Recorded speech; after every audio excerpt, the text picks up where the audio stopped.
What are some of the most common issues found on the home inspection?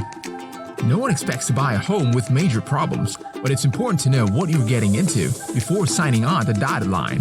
That's why most people hire a home inspector to give them a detailed report on the property. While inspectors may find all sorts of issues, here are some of the most common ones. Number 1. Roofing. Missing or damaged shingles. Improper installation. Number 2. Plumbing. Leaks, corrosion, incorrect installation. Number 3. Electrical wiring. Faulty wiring. Insufficient number of outlets. Number 4. Heating and cooling systems. Improper installation. Lack of maintenance. Number 5.